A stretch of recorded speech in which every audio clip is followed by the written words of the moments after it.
बच्चों good morning. बच्चों हमारा जो टॉपिक चल रहा था वो सदिशों पर चल रहा था। हमने समान सदिश पढ़े, असमान सदिश। अब है अगला ऋणात्मक सदिश।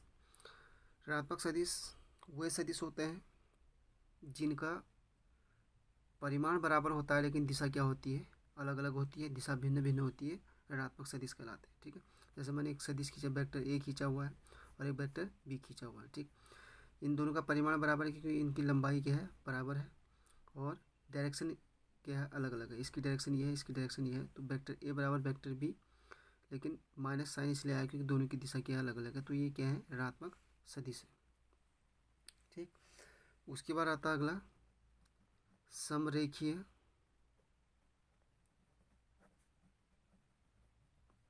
सदिश। समरेखीय सदिश, समरेखीय सदिश वे सदिश होते हैं जिनकी दिशा क्या होती है, आपकी एक ही रेखा में होती है, चाहे परिमाण समान हो या फिर असमान हो। ठीक है, जिनकी क्या होती है, एक ही रेखा में होती है। ये वेक्टर ए या चाहे फिर वेक्टर बी या फिर वेक्टर सी के हैं, जिनकी दिशा क्या है, कि डायरेक्शन में होती है। ये क्या है, सब वेक्टर ए बराबर वेक्टर बी बराबर वेक्टर सी, ये क्या है, सब समरेखीय सदिश है। क्योंकि क्या है, इनकी दिशा क्या है, एक ही रेखा में है इनकी दिशा, और चाहे परिमाण क्या हो इनके अलग अलग हो, तो ये समरेखीय सदिश कहलाते हैं। समरेखीय, समरेखीय यानी एक ही रेखा में है, और सम का मतलब उसी एक ही रेखा में है।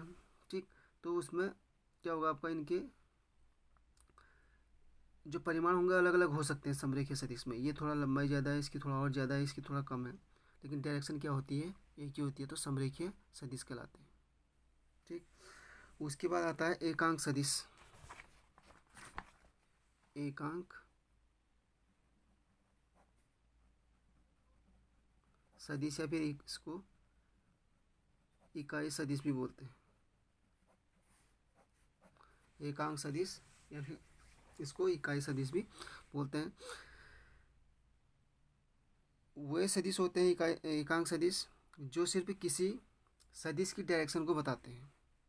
ठीक है, इसका परिमाण, एकांक सदिश का मतलब यह है कि इसका परिमाण कितना होता है, आपका 1 होता है। इकाई सदिश का मतलब कि उसका परिमाण सिर्फ 1 होता है, और इसका कार्य सिर्फ इतना है कि ये किसी भी सदिश की डायरेक्शन को बताता है, किसी भी सदिश की दिशा को व्यक्त करता है। ठीक, जैसे वेक्टर ए है, तो वेक्टर ए को हम लिख सकते हैं, वेक्टर ए का मापांक, जो ये मैंने बीच में दो पैरेलल लाइन के बीच में ए रखा है, इसको पढ़ते हैं मॉडुलस ऑफ ए या फिर मापांक, मापांक। ठीक, एन कैप, इसको पढ़ते हैं कैप, एन कैप। ठीक, तो जैसे मैंने कहा कि एकांक सदिश जो होता है आपका किसी भी सदिश की दिशा को बताता है। ठीक, तो जैसे मैंने कहा वेक्टर ए, तो वेक्टर ए की दिशा क्या होगी, तो इसको हम कैसे व्यक्त करते हैं, तो वेक्टर ए बराबर होगा वेक्टर ए का मापांक, वेक्टर ए का मापांक एन कैप। ठीक, अब वेक्टर ए का जो मापांक है वो ए होता है। ठीक, वेक्टर ए का जो मापांक है वो क्या हो जाएगा, ए, और ये यहाँ पर क्या आ जाएगा, एन कैप। इसको पढ़ते हैं एन, ये ऊपर वाला जो लिखा हमने ये कैप, ये वेक्टर है, और इसको क्या पढ़ते हैं, कैप। ठीक, तो हमने एकांक सदिश, एकांक सदिश क्या है इसमें, ये है, ये क्या है, एन क्या है, एकांक सदिश। क्योंकि ये क्या कर रहा है, ये तो परिमाण है, क्योंकि सदिश राशि में क्या होता है, एक तो परिमाण होता है, दूसरी दिशा होती है। तो ये तो परिमाण है ए, वेक्टर ए का परिमाण कितना होगा, ए कितना हुआ है, ए हुआ है, और ये एन कैप क्या बता रहा है, इसकी डायरेक्शन को बता रहा है। तो एन कैप बराबर क्या हो जाएगा आपका, वेक्टर ए अपॉन ए। इसको हम इस प्रकार भी लिख सकते हैं, vector A upon vector A का मापांक। यानी एन क्या कैप क्या है यहाँ पर, एकांक सदिश है जो वेक्टर ए की दिशा को क्या कर रहा है, बता रहा है। ठीक, इसका परिमाण क्या होता है हमेशा, एकांक सदिश का परिमाण हमेशा क्या होता है, 1 होता है। सिर्फ क्या करेगा ये, क्योंकि इसका ये डायरेक्शन को बताता है, यानी उसके वेक्टर में कोई इफेक्ट नहीं पड़ना चाहिए। ठीक, तो सिर्फ उसी की डायरेक्शन को बता रहा है, तो उसके परिमाण में इफेक्ट नहीं पड़ना चाहिए इसका, इसलिए इसका मान क्या होता है, 1 होता है। लेकिन ये सिर्फ क्या बताएगा, इसकी डायरेक्शन को बताएगा।